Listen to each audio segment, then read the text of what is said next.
Deer students, welcome to R I K study আবাসিক coaching. তোমরা কেমন আছো?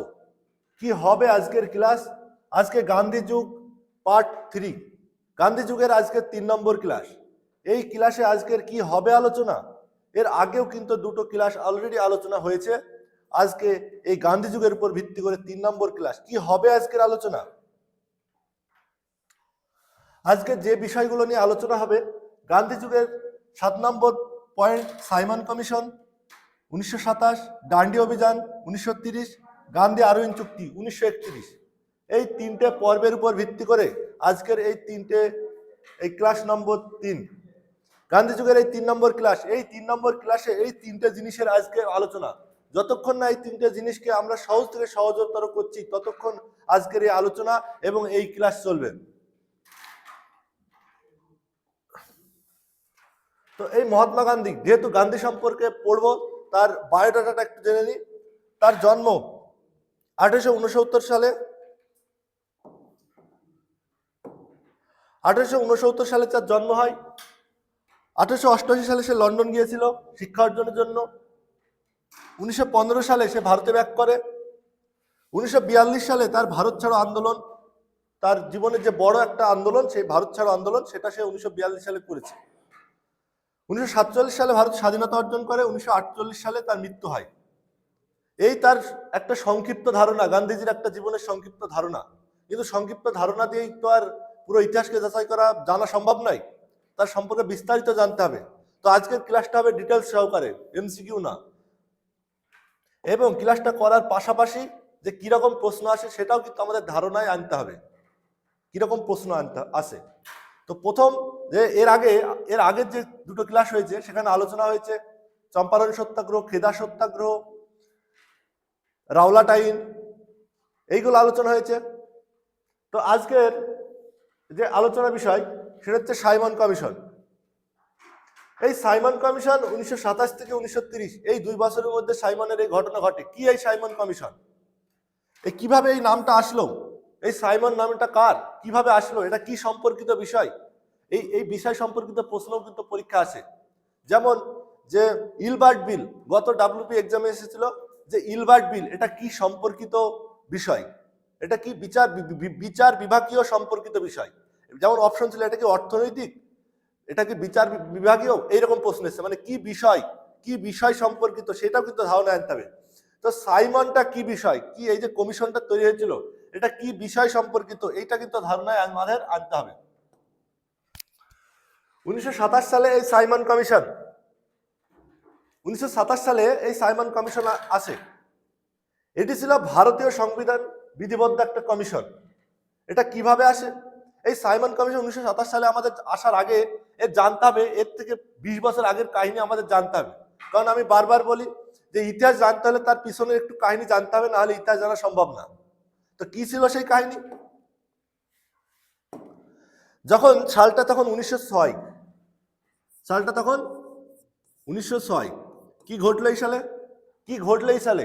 1906 এই সময় ঢাকায় একটা পার্টি প্রতিষ্ঠা হলো সালিমুল্লাহর নেতৃত্বে। সেই পার্টিটার নাম ছিল মুসলিম লীগ। কি ছিল? মুসলিম লীগ। এই পার্টিটা ঢাকায় প্রতিষ্ঠিত হলো। যখন এই পার্টিটা প্রতিষ্ঠিত হলো, এই পার্টির দুটো উদ্দেশ্য ছিল। একটা হচ্ছে মুসলিমদের এডুকেশন নিয়ে বলবে, কি নিয়ে? এডুকেশন। আর 2 হচ্ছে ডেভেলপমেন্ট। এই দুটো বিষয় ব্রিটিশদের কাছে তুলে ধরবে। এই মুসলিম লীগ প্রতিষ্ঠার পিছনে উদ্দেশ্য ছিল যে মুসলিমরা শিক্ষা এবং অর্থনৈতিকভাবে পিছিয়ে আছে, তাদের এটা উন্নতি করার দরকার। এই উদ্দেশ্য নিয়ে ঢাকার নবাব কি ছিল? সালিম উল্লাহ।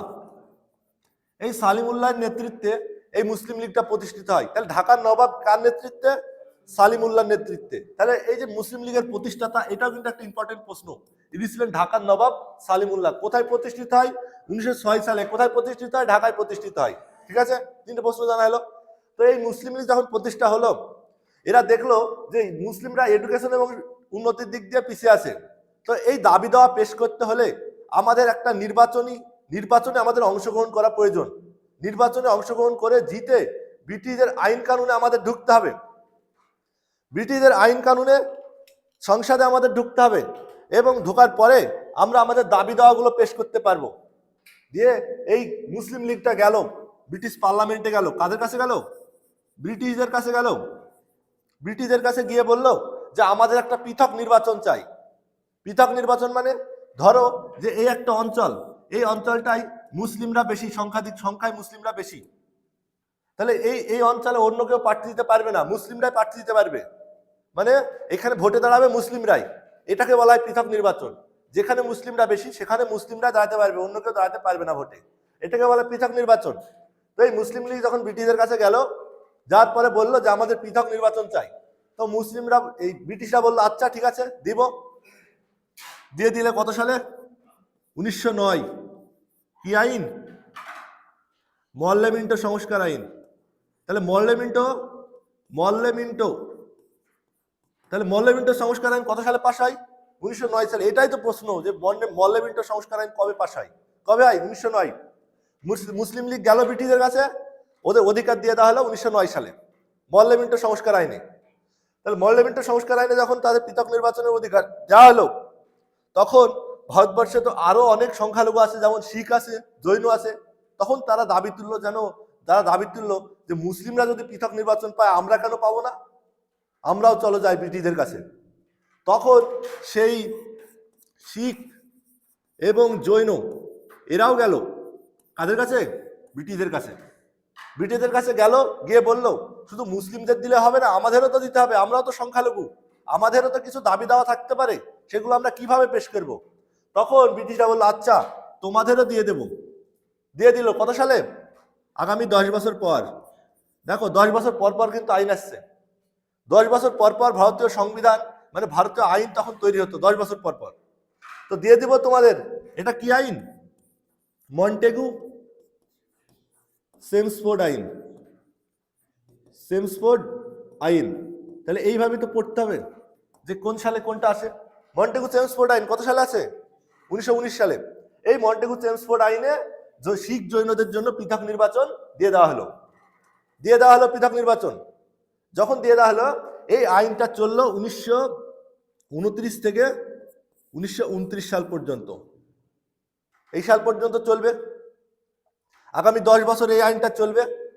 কিন্তু এই ব্রিটিশরা দেখলো যে আগামী 10 বছর পর তো ভারতে আবার আইন সংস্কার করতে হবে, ভারতের সংবিধান লিখতে হবে।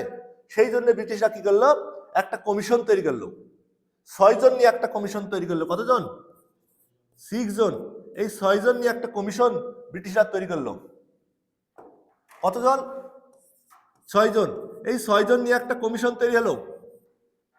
সেই কমিশনের নাম সাইমন কমিশন। আর এই কমিশনটা কার নেতৃত্বে হলো? সাইমনের নেতৃত্বে হলো, বিচারপতি সাইমন। এই সাইমনের নেতৃত্বে এই কমিশন তৈরি হলো 6 জন। এই 6 জন কি করবে? ভারতীয় সংবিধান তৈরি করবে। কি করবে? ভারতীয় সংবিধান। এই ভারতীয় সংবিধান, এই সংবিধানটা এই 6 জন মিলে কি করবে? ঠিকঠাক করবে। যে সংবিধানটা যদি কোথাও ভুল থাকে সেটাকে ঠিক করবে, কোনো কিছু অ্যাড করার থাকলে করবে, মানে সংবিধানটাকে তার সংবিধিবদ্ধ করবে, বিধিবদ্ধ আকারে লিখবে। তাহলে এই কজন? 6 জন। এই 6 জন নিয়ে সাইমনের নেতৃত্বে একটা কমিশন তৈরি হলো। সেই কমিশনটার নাম সাইমন কমিশন। কিন্তু এই কমিশনটা কি ঘটলো? এমন সবটা ঠিকঠাক চলছিল, কিন্তু ব্যাপারটা কি? কেন এর বিরুদ্ধে আন্দোলন হবে? এই আন্দোলনের প্রধান কারণ এই 6 জনের মধ্যে একজনও কি ছিল না? ইন্ডিয়ান ছিল না। একজনও ইন্ডিয়ান ছিল না। তখন ভারতীয়রা বলল যে আমাদের সংবিধান লিখবে, আমাদের কি দরকার কি না দরকার সেই সমস্ত বিষয় লিখবে ইউরোপিয়ানরা। তারা কিভাবে বুঝবে আমাদের কি দাবি দেওয়া আছে কি না আছে? আমাদের দেশের সংবিধান হবে আর লিখবে কারা? ইউরোপিয়ানরা। এটা কিভাবে হতে পারে? এটা কিভাবে হতে পারে? আন্দোলন শুরু হলো সাইমন কমিশনের এই বিরুদ্ধে। আন্দোলন শুরু হলো। তখন একজন লর্ড ব্রিকেনহেড, তার নাম কি ছিল? লর্ড ব্রিকেনহেড। ইনি বললেন যে ভারতীয়দের সংবিধান লেখার যোগ্যতা নাই। এই যে একটা বাক্য লিখলেন লর্ড ব্রিকেনহেড, যে ভারতীয়দের সংবিধান লেখার কোনো যোগ্যতা নাই, এদের সেই যোগ্যতা এখনো তৈরি হয়নি। তখন ভারতবর্ষের বড় বড় উকিল ছিলেন মহাত্মা গান্ধী, মতিলাল নেহেরু, তারপরে জওহরলাল নেহেরু, এরা সবাই তো পেশাগতভাবে উকিল, অ্যাডভোকেট। এরা বললো যে আমাদের সংবিধান লেখার যোগ্যতা নাই, এরা আরো রেগে গেল। এটা তো অপমানজনক কথা। তখন যখন এই বললো যে ভারতীয়দের সংবিধান লেখার যোগ্যতা নাই, তখন এরা খেপে গেল, আন্দোলন শুরু করলো। যখন আন্দোলন শুরু করলো তখন ব্রিটিশরা বললো ঠিক আছে আপনারা সংবিধান লেখেন। কাকে দায়িত্ব দিল? আইএনসি, ইন্ডিয়ান ন্যাশনাল কংগ্রেসকে বললো ঠিক আছে আপনারা সংবিধান লেখেন। যে ইন্ডিয়ান ন্যাশনাল কংগ্রেস কি করলো, 15 জনকে নিয়ে একটা কমিটি তৈরি করলো। 15 জনকে নিয়ে একটা কমিটি তৈরি করলো, 15 জন মিলে একটা কমিটি তৈরি করলো, যারা লেখালেখি শুরু করে দিল। লেখালেখি শুরু করে এই 15 জন 1929 সালে রিপোর্ট পেশ করে দিল। এই যে কমিটি, এই কমিটির যে হেড ছিলেন তিনি, তার নাম কি ছিল? মতিলাল নেহেরু। মতিলাল নেহেরু। এই মতিলাল নেহেরু ইনার নেতৃত্বে 15 জন কমিটি 1929 সালে এই যে এরা সংবিধান লেখালেখি শুরু করলো, এই লেখালেখি সংবিধানটা এরা পেশ করলো 1929 সাল। একে বলা হয় কি report? Nehru report. Nehru report. তাহলে নেহেরু রিপোর্ট কবে পেশ হয়? 1929। এটা কিন্তু জওহরলাল নেহেরু না, এটা কি নেহেরু? মতিলাল নেহেরু। তাহলে নেহেরু রিপোর্ট পেশে গেল। যখন এই যে 1929 সালের নেহেরু রিপোর্ট পেশে গেল, তখন এই সাইমন তড়িঘড়ি সংবিধান লিখতে শুরু করে দিলেন। তড়িঘড়ি লিখতে শুরু করে দিলেন। দিয়ে তার পরের বছর 1930 সালে পেশ করলেন report, Simon report. Simon report পেশ করলেন 1930 সাল। তাহলে একদিকে সাইমন রিপোর্ট, একদিকে নেহেরু রিপোর্ট ব্রিটিশদের অফিসে জমা পড়লো। এবার কোন রিপোর্টটা ব্রিটিশরা বাঁচবে? দুটো রিপোর্ট, একদিকে নেহেরু একদিকে সাইমন, কি হবে? কোনটা নিবে ব্রিটিশরা? এই জন্য মিটিং শুরু হলো, একটা মিটিং ডাকা হলো। ঠিক আছে একটা মিটিং হোক। সেই মিটিংটার নাম হচ্ছে গোল টেবিল বৈঠক। এই 3টে গোল টেবিল বৈঠক হলো 1930, 1931, 1932। তাহলে 3টে, first round table, second round table, third round table. তাহলে 3টে বৈঠক হয়ে গেল। এই যে বিচার, একদিকে সাইমন রিপোর্ট, একদিকে নেহেরু রিপোর্ট, এই দুই রিপোর্টের বিচার করার জন্য হয়ে গেল 3টে গোল টেবিল বৈঠক হলো। তাহলে এই হচ্ছে সাইমন কমিশন। তো সাইমন কমিশন সম্পর্কে দেখো, সাইমন কমিশন এটা কত সালে ভারতে এসছে? 1927 সালে ভারতে আসে। তাহলে এই সালটা ইম্পর্টেন্ট আছে। এটি ছিল ভারতীয় সংবিধিবদ্ধ কমিশন। তাহলে এইটা প্রথমে আমাদের মনে রাখতে হবে, এটা কি কাজের জন্য এসেছিল, এটা কি কাজের জন্য এসেছিল, এইটা প্রথম মনে রাখতে হবে। তারপরে কি, এটা স্যার জন সাইমনের নেতৃত্বে গঠিত হয়েছিল। কি নাম? Sir John Simon. এই কমিশনে স্যার জন সাইমন ছাড়াও 7 জন ইংরেজ সংসদ সদস্য ছিলেন। কজন? 7 জন। আর এটাতে এই কমিশনের বিরুদ্ধে আন্দোলন কেন হয়েছিল? কারণ এখানে কোনো ভারতীয় ছিল না। এই 3টে পয়েন্ট কিন্তু খুব ইম্পর্টেন্ট। যে কারণ এইটা খুব ইম্পর্টেন্ট, কারণ সাইমন কমিশনে কোনো ভারতীয় ছিল না। আর এটা কি ছিল? ভারতীয় সংবিধিবদ্ধ কমিশন।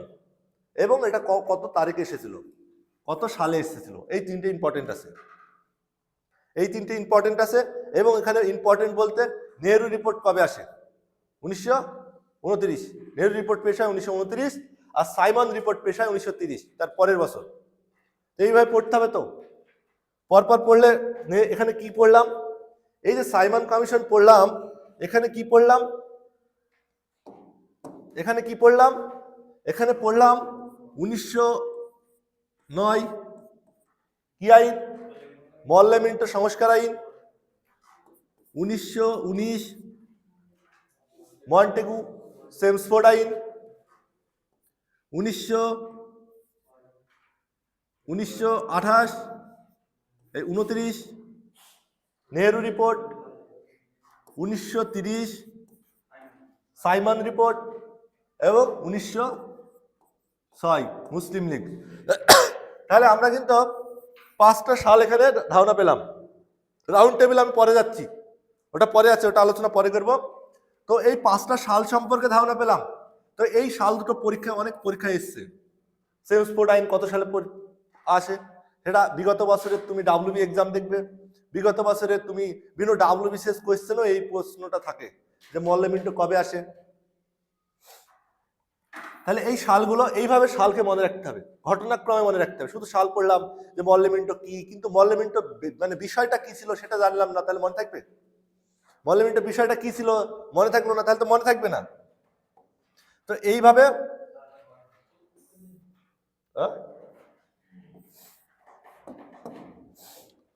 বলে নি তোমাদেরকে যে এইভাবে তুমি যদি এইভাবে ডিটেলস সহকারে এইভাবে যদি ক্লাস করতে চাও, এমনভাবে যদি ক্লাস করতে চাও, তোমার প্রথম অ্যাটেম্পটেই তুমি সাকসেস পাবে, এটা আমরা আশা রাখি। আমাদের এই আইকে স্টাডি কোচিং সেটা তোমাকে সেই বিশ্বাসটা দেয়।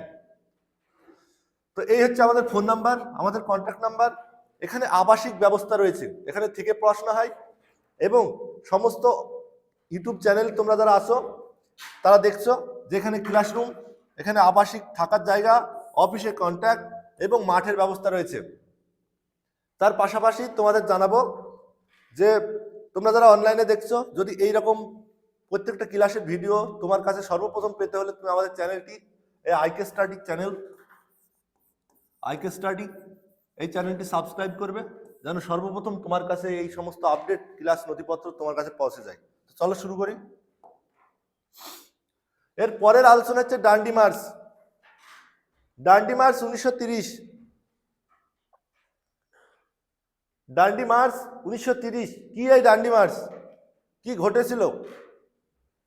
প্রত্যেকটা আন্দোলনের পিছনে একটা প্রধান, অনেকগুলো কারণ থাকে, কিন্তু তার মধ্যে একটা প্রধান কারণ থাকে তো একটা প্রধান কারণ থাকে, তো মেন একটা প্রধান কারণ কিন্তু সব আন্দোলনের পিছনে কিন্তু থাকে। অনেকগুলো কারণের আমি প্রথম দিন ইতিহাস আলোচনায় বলেছিলাম যে যখন একটা আন্দোলন হয়, অনেক আন্দোলনে যখন কোন একটা জনসাধারণ কোণঠাসা হয়ে পড়ে, তারপরে কিন্তু আন্দোলনটার বহিঃপ্রকাশ ঘটায়, আন্দোলনের মাধ্যমে তাদের বহিঃপ্রকাশ ঘটায়, কিন্তু তার মধ্যেও কিন্তু একটা মেন প্রধান কারণ থাকে। তো কি এই ডান্ডি মার্চ? এই ডান্ডি মার্চের কি প্রধান কারণ ছিল সেটা জানতে হবে। 1930 সালটা 1930। এই ডান্ডি মার্চ 1930 সালে একটা ঘটনা ঘটেছিল। কি ছিল ঘটনাটা? এই ঘটনাটা জানতে হলে আবার একটু পিছনে আমাদের যেতে হবে 1882 সাল। এই 1882 সালে কি ঘটেছিল? 1882 সালে ব্রিটিশরা একটা আইন পাশ করেছিল, যে আমরা জানি কি, যে লবণ তৈরি করতে হলে সমুদ্রের যে জল সেটাকে যদি আমরা তুলে তাপ দিই তবেই লবণটা তৈরি হবে। এটা খুব একটা কঠিন কাজ না। তো এই অধিকারটুকুও ভারতীয়দের দেওয়া হয়নি, যে ভারতীয়রা সমুদ্রের জল থেকে লবণ তৈরি করতে পারবে না। তো কোনো লবণ তৈরি করতে পারবে না, সমুদ্রের তীরবর্তী যারা আছে তারা তো পারবেই না। যদি কোনো কলকারখানা তৈরি হয় তার জন্য পারমিশন নিতে হবে। তাহলে পারমিশন নিতে হবে কাদের কাছে? ব্রিটিশদের কাছে পারমিশন নিতে হবে কলকারখানা প্রতিষ্ঠা করার জন্য, লবণ তৈরি কলকারখানা প্রতিষ্ঠা করার জন্য পারমিশন নিতে হবে। এবং এই ব্রিটিশরা লবণের উপরে ট্যাক্স বসিয়েছিল এবং ভারতীয়রা নিজেরা লবণ তৈরি করতে পারবে না। তখন গান্ধীজি বললেন যে ভারতীয়দের সম্পদ ভারতে অবস্থিত, ভারত কেন পারবে না? আমাদের নিজেদের দেশে প্রচুর জলসীমা আছে, সমুদ্র, আমরা কেন জল থেকে লবণ তৈরি করতে পারবো না? সেই জন্য গান্ধীজি 1930 সালে 12ই মার্চ থেকে 6 এপ্রিল পর্যন্ত, তাহলে এই যে দীর্ঘ সময় 12ই মার্চ থেকে 6 এপ্রিল, কদিন? 24 দিন। এই টানা 24 দিন তিনি হাঁটতে শুরু করলেন। কোথায় থেকে কোথায়? আহমেদাবাদের সবরমতী আশ্রম তিনি হাঁটা শুরু করলেন। গান্ধীজি যখন হাঁটা শুরু করেন তার সঙ্গে ছিল 78 জন। কতজন? 78 জন সঙ্গী নিয়ে হাঁটা শুরু করে। কিন্তু যখন সে সেইখানটায় পৌঁছে তার সঙ্গে এত মানুষ যোগ দিয়েছিল, যখন সে পৌঁছায় সেই জায়গায়, তখন তার সঙ্গে ছিল 50,000 জন। কতজন? এত মানুষ তার সঙ্গে যোগ দিয়েছিল, 50,000 জন যোগ দিয়েছিল তার সঙ্গে। দিয়ে তিনি এই আন্দোলনের সূচনা করেছিলেন এবং তিনি যে পথ হেঁটেছিলেন সেটা হচ্ছে 387 কিলোমিটার বা 240 মাইল। এবং কোথা থেকে কোথায়? সবরমতী আশ্রম থেকে ডান্ডি পর্যন্ত। এই সবরমতী আশ্রমটা কোথায়? আহমেদাবাদের। এটা কোথায়? গুজরাটে। তাহলে গুজরাটের সবরমতী আশ্রম আহমেদাবাদের সবরমতী থেকে ডান্ডি পর্যন্ত সে কিন্তু হেঁটেছিল। এই 78 জন সঙ্গী নিয়ে লাস্টে তার 50,000, কিন্তু এই পদযাত্রায় তাকে একজন আমেরিকান সাংবাদিক তাকে সাহায্য করেছিল। কিভাবে সাংবাদিক সাহায্য করেছিল? সে যখন হাঁটছিল তার প্রত্যেকটা মুহূর্তকে সেই সাংবাদিক প্রচার করেছিল, রেডিওর মাধ্যমে, খবরের মাধ্যমে সেই সাংবাদিকটা প্রচার করেছিল, আমেরিকান একজন সাংবাদিক।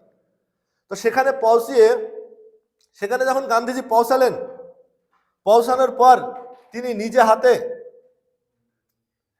হাতে সে লবণ তুলে, সে কিন্তু এই ডান্ডি মার্চ, সেখানে নিজে হাতে তিনি লবণ তুলে তিনি একটা আন্দোলন সূচনা করলেন, সিডিএম, সিভিল ডিসঅবিডিয়েন্ট মুভমেন্ট, যেটাকে আমরা বাংলায় বলি আইন অমান্য আন্দোলন। কি আইন অমান্য আন্দোলন? আইন অমান্য আন্দোলনের সূচনা করলেন মহাত্মা গান্ধী। এই সিডিএম, সিভিল ডিসঅবিডিয়েন্ট মুভমেন্ট, মানে আইন আমরা মানব না, এই যে আইন অমান্য আন্দোলন সূচনা করলেন মহাত্মা গান্ধী, ইনার এই আইন অমান্য আন্দোলন সূচনার পিছনে 11টা দাবি ছিল, 11 দফা দাবি ছিল, 11 দফা দাবি ছিল। এই আইন অমান্য আন্দোলনের পিছনে 11 দফা দাবি ছিল। কি সেই দাবি? সে বলেছিল যে আর্মি অফিসার এবং সরকারি এমপ্লয়মেন্ট যারা আছে তাদের মাইনে 50% কমাতে হবে, আর বাকি 50% মাইনে দিয়ে সরকারের জনকল্যাণমূলক কাজ করতে হবে। তারপরে কি করতে হবে? লবণের উপর ট্যাক্স হাঁটাতে হবে। তারপরে সেই সময় 3 নম্বর পয়েন্ট, সেই সময় কাপড় চোপড় আসতো ইংল্যান্ড থেকে, তো ভারতীয় কাপড় শিল্পের উন্নতি করতে হবে। তারপরে যাদের ঘর বাড়ি কেড়ে নেওয়া হয়েছে তাদের ছাড়তে হবে, সিআইডির উন্নতি করতে হবে। তো এইরকম 11টা দাবি মহাত্মা গান্ধী রেখেছিল, এবং সেই 11টা দাবি নিয়ে ডান্ডিতে পৌঁছে লবণ তুলে নিজ হাতে এই সিভিল ডিসঅবিডিয়েন্ট মুভমেন্ট অর্থাৎ আইন অমান্য আন্দোলনের সূচনা করলেন। সালটা তখন 1930। তাহলে এই 30 সালে ডান্ডি মার্চ, এই ডান্ডি মার্চের আরেকটা নামে চিনতে পারি, সেটা হচ্ছে লবণ সত্যাগ্রহ। লবণ সত্যাগ্রহ, কারণ লবণ সত্যাগ্রহের মাধ্যমে যে একটা আন্দোলনের সূচনা করলেন, সেই আন্দোলনটার নাম হচ্ছে সিডিএম অর্থাৎ সিভিল ডিসঅবিডিয়েন্ট মুভমেন্ট বা আইন অমান্য আন্দোলন। এতে গান্ধীজির 11টা দাবি ছিল। এই 11টা দাবি, এটা ইম্পর্টেন্ট। কটা দাবি ছিল? 11টা দাবি ছিল। এই আইন অমান্য আন্দোলন যখন শুরু করলেন তখন গান্ধীজি কি হলেন? গান্ধীজি অ্যারেস্ট হয়ে গেলেন। গান্ধীজি অ্যারেস্ট হয়ে গেলেন। তাহলে এই হচ্ছে ডান্ডি মার্চ এবং আইন অমান্য আন্দোলন একসঙ্গে করে দিলাম, ঠিক আছে? তো বোরিং লাগছে না তো? এরপরে আমরা পড়বো গান্ধী আরউইন চুক্তি। গান্ধী আরউইন চুক্তি, বৈঠকে বসেছে, চুক্তি করছে, তাই তো? দেখা যাচ্ছে এখানে আরউইন আছে, গান্ধীজি আছে, এই যে গান্ধীজি দেখা যাচ্ছে চুক্তি করছে কিন্তু সব ইউরোপিয়ানদের সঙ্গে। কি এই চুক্তি? এই যে গান্ধী এবং আরউইন একটা চুক্তি হলো, কি বিষয়ে? কি বিষয়ে এই চুক্তি? গান্ধী আরউইন চুক্তি। প্রথমে এই যে গান্ধীজি এবং আরউইন, এই দুজন 5ই মার্চ,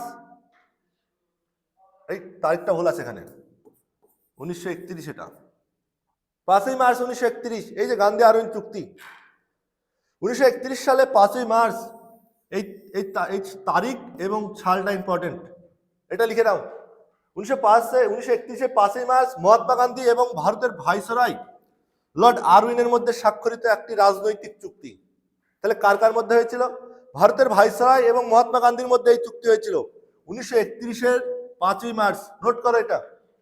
এই চুক্তির নাম হচ্ছে গান্ধী আরউইন চুক্তি। কিন্তু এই চুক্তিতে কি ছিল? কেন হলো এই চুক্তি? কি ছিল? কেন? কি কারণে এই চুক্তি গান্ধী এবং আরউইনের মধ্যে হলো? এটা জানতে হবে তো। হয়েছে? নোট হয়েছে? হয়েছে? হয়েছে? শর্টে লিখো, শর্টে। 5ই মার্চ 1931 ভারতের ভাইসরয় এবং লর্ড আরউইনের মধ্যে এই চুক্তি, গান্ধী আরউইন চুক্তি। 5ই মার্চ 1931 সালে মহাত্মা গান্ধী এবং ভারতের ভাইসরয় লর্ড আরউইনের স্বাক্ষরিত একটি রাজনৈতিক চুক্তি ছিল এটা। কিন্তু এই চুক্তিতে বিষয় কি ছিল? কেনই বা হলো এই চুক্তি? এই যে কেনই বা হলো এই চুক্তি? এই চুক্তিটা হওয়ার পিছনে যে কারণ ছিল সেটা হচ্ছে, একটু আগে আমরা দেখলাম যখন আমরা সাইমন কমিশন পড়লাম তখন দুটো রিপোর্ট পেশ এলো। একদিকে সাইমন রিপোর্ট আর অন্যদিকে নেহেরু রিপোর্ট। এই দুই দিকে দুটো রিপোর্ট জমা পড়েছে। এর জন্য 3টে গোল টেবিল বৈঠক হলো। কটা?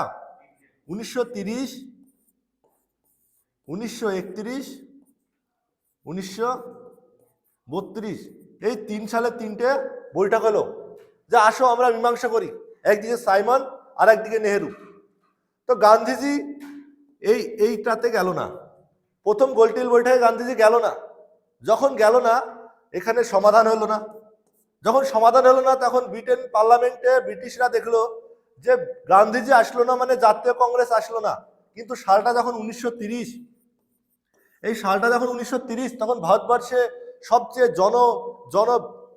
জনগণের দ্বারা সবচেয়ে বেশি আকর্ষিত, বেশি পপুলারিটি রাজনৈতিক পার্টি হচ্ছে আইএনসি। কি? INC, Indian national Congress. সেই পার্টিটা তো আসলো না, তাহলে কিভাবে হবে সমাধান? জাতীয় কংগ্রেস তো আসলো না, গান্ধীজি আসলো না মানে কি? জাতীয় কংগ্রেস আসলো না, তাহলে কিভাবে আমার সমাধান? বড় রাজনৈতিক পার্টি যদি না আসে, সমাধান হলো না। তখন ব্রিটেনের যে প্রধানমন্ত্রী, তিনি আরউইন, ভারতের তখন ভাইসরয়, এই আরউইনকে অর্ডার দিলেন যেন তেন মূল্যে গান্ধীজির আসা চাই, কিন্তু গান্ধীজি তো এখানে যাবে। কিন্তু গান্ধীজি কিছু শর্ত দিল যে আমার কিছু শর্ত মানলে তবে আমি এই গোলটেবিল বৈঠকে যাব। কি সেই শর্ত ছিল? সেই শর্ত? চুক্তিতে কিছু শর্ত দিল গান্ধীজি। কি শর্ত? ভারতীয় জাতীয় কংগ্রেস কর্তৃক লবণ অভিযান বন্ধ করা। মানে এই ব্রিটিশরা বলল ভারতীয় যে জাতীয় কংগ্রেস যে লবণ অভিযান করেছে সেটা বন্ধ করতে হবে। দ্বিতীয় গোলটেবিল বৈঠকে ভারতীয় জাতীয় কংগ্রেসের অংশগ্রহণ করতে হবে, এটা ব্রিটিশরা দিল। ব্রিটিশরা গান্ধীজিকে বলল যে আপনাকে জাতীয় কংগ্রেসের লবণ অভিযান এটা বন্ধ করতে হবে। দ্বিতীয় গোলটেবিল বৈঠকে জাতীয় কংগ্রেসকে আসতে হবে। এই চুক্তিটা দিচ্ছে হচ্ছে আরউইন। মানে ব্রিটেন পার্লামেন্ট গান্ধীজিকে বলছে জাতীয় কংগ্রেসের কার্যকলাপের উপর বিধিনিষেধ দূর করতে হবে। সহিংসতা ব্যতীত বিভিন্ন ধরনের রাজনৈতিক অপরাধ সম্পর্কিত সকল মামলা প্রত্যাহার, লবণ মার্চে অংশগ্রহণের জন্য গ্রেপ্তারকৃত ব্যক্তিদের বন্দি মুক্তি এবং লবণের উপর কর হটানো। মানে গান্ধীজি বললেন যে 6টা দাবি রাখলেন। আরউইনের সঙ্গে যখন 15 দিনে 8টি মিটিং হলো। কটি? 8টি মিটিং হলো আরউইনের সঙ্গে গান্ধীজির। 15 দিনে 8টি মিটিং হলো। তো এই 8টি মিটিংয়ে গান্ধীজি যে পয়েন্টগুলো রেখেছিল সেটা হচ্ছে লবণের উপর ট্যাক্স হাঁটাতে হবে, কংগ্রেসের উপর যে বিধিনিষেধ চাপানো হয়েছে, মিথ্যা মামলা চাপানো হয়েছে সেটাকে হাঁটাতে হবে, যে সমস্ত রাজনৈতিক নেতাদের মিথ্যা কেসে বন্দী করা হয়েছে তাদের ছাড়তে হবে, যে সমস্ত মানুষের ঘর বাড়ি ট্যাক্স না দিতে পারার জন্য কেড়ে নেওয়া হয়েছে সেই সমস্ত ঘর বাড়িকে ফিরিয়ে দিতে হবে, এবং সুখদেব, ভগৎ সিং এর ফাঁসিটা বন্ধ করতে হবে।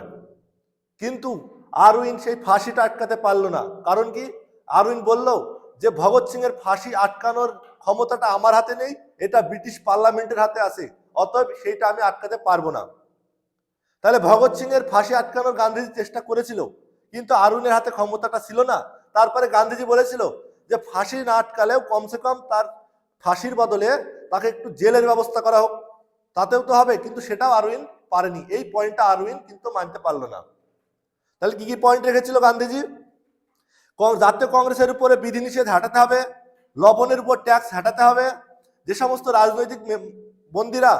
রাজনৈতিক নেতারা মিথ্যা মামলার জেলে বন্দী আছে তাদের ছাড়তে হবে, যে সমস্ত মানুষ গৃহহীন, যাদের ঘর কেড়ে নেওয়া হয়েছে, ট্যাক্স দিতে পারেনি, তাদের ঘর বাড়ি ফিরিয়ে দিতে হবে, এবং শিখ গুরু ভগৎ সিং এর ফাঁসিটা বন্ধ করতে হবে। এই 6টা দাবি গান্ধীজি রেখেছিল।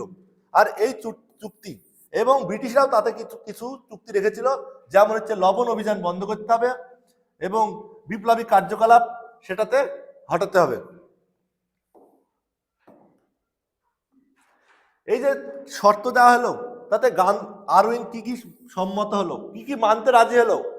আরউইনকে এই যে চুক্তির কিছু শর্ত গান্ধীজি দিলেন, তাতে আরউইন কোন কোন শর্তে রাজি হলেন? সকল অধ্যাদেশ প্রত্যাহার করুন এবং মামলা মোকদ্দমা বন্ধ করুন। যে সমস্ত মিথ্যা মামলা চলছে সেইগুলো আরউইন বন্ধ করতে রাজি হলো। আর কি হলো? সহিংসতার জন্য দোষী ব্যক্তি ছাড়া সকল রাজনৈতিক বন্দীদের মুক্তি দিতে হবে। মানে যারা সত্যিই দোষী, সত্যি হিংসাত্মক পথ বেছে নিয়েছিল, তারা বাদে সকল রাজনৈতিক নেতাদের মুক্তি দিতে হবে। সত্যাগ্রহীদের বাজেয়াপ্ত সম্পত্তি পুনরুদ্ধার করতে হবে, মানে যারা সত্যাগ্রহ বা আন্দোলন করছে তাদের সম্পত্তিটা তাদেরকে ফিরিয়ে দিতে হবে। সমুদ্রের উপকূলের কাছাকাছি ব্যক্তিদের বিনামূল্যে লবণ সংগ্রহ বা তৈরির অনুমতি দিতে হবে। সমুদ্রের কাছে যারা আছে তাদেরকে লবণ তৈরির পারমিশন দিতে হবে। কংগ্রেসের উপর থেকে নিষেধাজ্ঞা তুলে নিতে হবে। কংগ্রেসকে যে বাজেয়াপ্ত করা হয়েছে, নিষেধাজ্ঞা চাপানো হয়েছে, সেটা তুলে নিতে হবে। এই পয়েন্টগুলো, এই যে পাঁচটা পয়েন্ট আরউইন মেনে ছিল, কিন্তু একটা মানতে পারেনি, সেটা হচ্ছে ভগৎ সিং এর ফাঁসি। কার ফাঁসি? ভগৎ সিং। এই ভগৎ সিং এর ফাঁসি, এই ফাঁসিটা গান্ধীজি আটকাতে পারেনি, আর এটা আরউইনের ক্ষমতায় ছিল না। তো হ্যাঁ হ্যাঁ এইবার গান্ধীজি যে গোলটেবিল বৈঠক হলো ফার্স্ট 1930, যেটাতে তো গান্ধীজি যায়নি। যখন শর্তে রাজি হলো 1931 সাল, গান্ধীজি কি করলেন? অংশগ্রহণ করলেন। গান্ধীজি অ্যাটেম্প্ট করলেন, কিন্তু অংশগ্রহণ করার পর এই যে টেবিল, এইদিকে বসে আছেন আম্বেদকর। কে? আম্বেদকর। আর এইদিকে বসে আছেন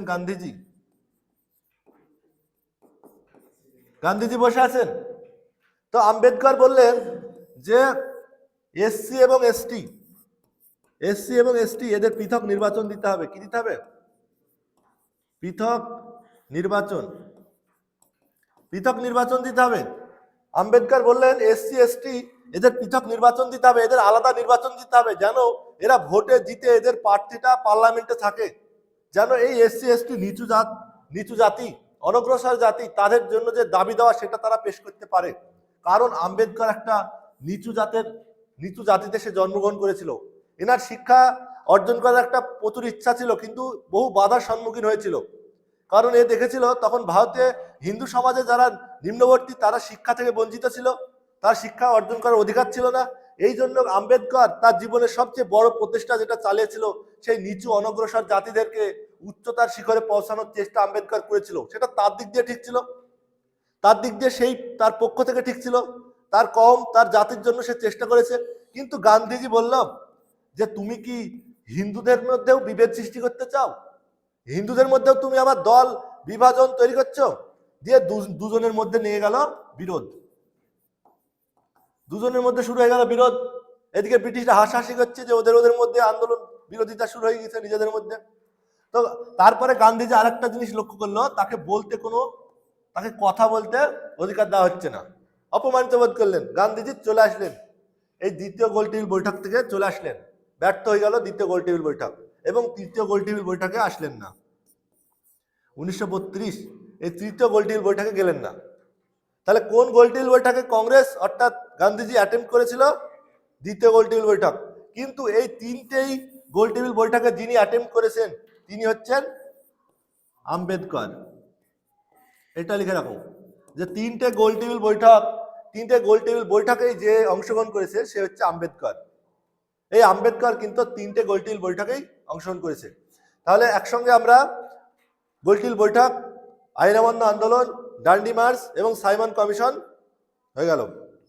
তাহলে কোন ব্যক্তি তিনটে গোলটেবিল বৈঠকে অংশগ্রহণ করেছে? সে হচ্ছে আম্বেদকর। হয়েছে? নোট হয়েছে?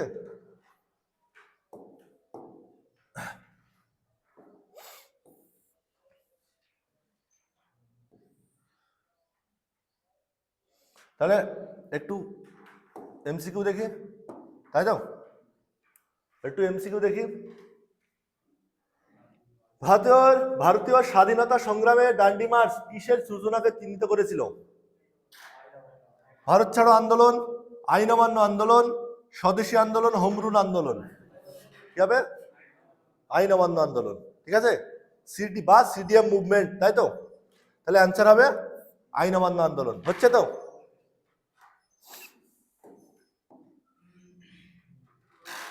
এটা আগের দিনের ক্লাসে ছিল, স্বরাজ পার্টি আগের দিন আলোচনা হয়েছে। স্বরাজ পার্টির প্রথম সম্পাদক, সম্পাদক মানে সেক্রেটারি, সম্পাদক মানে কি? যে কাজটা সম্পাদনা করে, পরিচালনা করে। তো সম্পাদক কে? সম্পাদক মানে সচিব, সম্পাদক মানে সচিব। কে সম্পাদনা করে, পরিচালনা করে? সেক্রেটারি কে ছিল?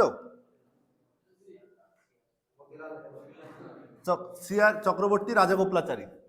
এই চিত্তরঞ্জন দাস, চিত্তরঞ্জন দাস মতিলাল নেহরু প্রেসিডেন্ট ছিল।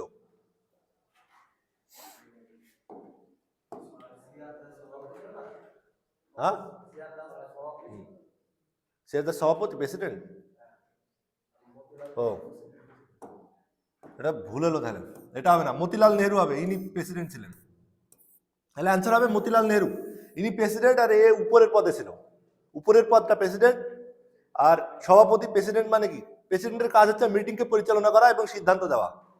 মিটিং পরিচালনা হয়, যেমন আমাদের গ্রামে মিটিং হয় যখন, তখন যে প্রেসিডেন্ট থাকে, যে সভাপতি থাকে, যখন মীমাংসা হয় তখন সবার বক্তব্য শোনার পর, যেমন পার্লামেন্টে যেটা হয়, প্রেসিডেন্টের পদ ভূমিকা করেন যে হচ্ছে, সে হচ্ছে ওই যে উপরে বসে থাকে ওম বিড়লা, স্পিকার। সেই রকম মিটিং এ একজন সভাপতি নির্বাচন করা হয়, সে সবাইকে বলতে অনুমতি দিবে, বলার পরে সবার মতের উপর ভিত্তি করে একটা সিদ্ধান্ত প্রকাশ করবে সভাপতি। মানে মিটিং এর মধ্যে যেন কোনো হই হুল্লোড় যেন না হয়, সেই জন্য মিটিংটা পরিচালনা করার জন্য সভাপতি থাকে। এইবার যে মিটিংটাতে যে রায় হলো, সেই রায়টাকে যে বাস্তবায়ন করবে, যে কাজে পরিণত করবে, সে হচ্ছে সেক্রেটারি। এই জন্য সেক্রেটারির বেশি কাজ, যেমন হচ্ছে ভারতের প্রধানমন্ত্রীর বেশি কাজ। তাহলে হচ্ছে মতিলাল নেহরু, ইনি ছিলেন সেক্রেটারি। তো স্বরাজ পার্টির প্রাথমিক লক্ষ্য কি ছিল? স্বরাজ পার্টির প্রাথমিক লক্ষ্য কি ছিল? ভারতের সামাজিক সংস্কার করা, সশস্ত্র সংগ্রামের মাধ্যমে পূর্ণ স্বাধীনতা অর্জন করা, কাউন্সিলে অংশগ্রহণ এবং সরকারের নীতির তীব্র বিরোধিতা করা, ভারতে ব্রিটিশ শাসনের ধারাবাহিকতা সমর্থন করা। স্বরাজ পার্টি কি চেয়েছিল? এরা কাউন্সিলে ঢুকবে, ব্রিটিশ কাউন্সিলে ঢুকবে এবং ব্রিটিশদের আইন কানুনের বিরুদ্ধে সমালোচনা করবে এবং আইন পাশ হতে দিবে না। এটাই তো স্বরাজ পার্টির উদ্দেশ্য ছিল। তাহলে সেই উদ্দেশ্যটা কোনটার সঙ্গে মিলছে? ঠিক হয়েছে, রাইট অ্যান্সার সি। এরা কাউন্সিলে ঢুকবে এবং সরকার যে নীতিটা আনছে সেই নীতিটার বিরোধিতা করবে, কারণ এরা চেয়েছিল ব্রিটিশদের কোনো আইন কানুন ভারতবর্ষে আসতে দিবে না, তাই তো? তাহলে বুঝতে পারছো তো, মানে বিষয়ের উপর ভিত্তি করেও কিন্তু প্রশ্ন হতে পারে। এমন নয় যে স্বরাজ পার্টি কবে প্রতিষ্ঠা হয়েছিল, তার সম্পাদক সচিব কে ছিল, এটা আগে এসছে। এখন দেখো বিষয়ের উপর ভিত্তি করেও কিন্তু প্রশ্ন আসতে পারে, এই জন্য বিষয়টাও আমাদের জানতে হবে। স্বরাজ পার্টি গঠিত হয়েছিল কার ব্যর্থতার পর? বুঝতে পারছো তো কেন বলছি পরপর ইতিহাস পড়া প্রয়োজন?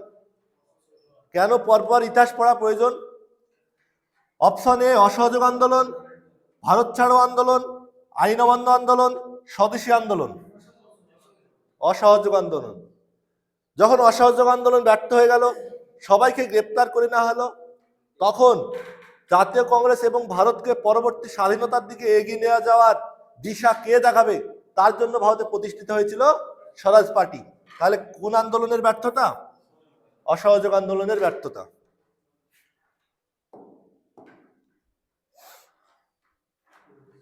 গান্ধীর কোন প্রস্তাবে লর্ড আরউইন সম্মত হননি?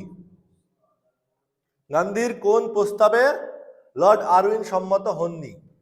সহিংসতার জন্য দোষী সাব্যস্ত না হওয়া রাজনৈতিক বন্দীদের অবিলম্বে মুক্তি, এখনো আদায় না করা সমস্ত জরিমানা মকুব, তৃতীয় পক্ষের কাছে বিক্রি না করা বাজেয়াপ্ত সম্পত্তি ফেরত দেওয়া, ভগৎ সিং, রাজগুরু এবং সুখদেবের মৃত্যুদণ্ডকে কম শাস্তিতে রূপান্তরিত করা। তাহলে খ, অপশন ডি বা খ। তাহলে এটা হচ্ছে রাইট অ্যান্সার। এইটা আরউইন পারেনি, কারণ তার ইখতিয়ার এটা ছিল না, তাই তো?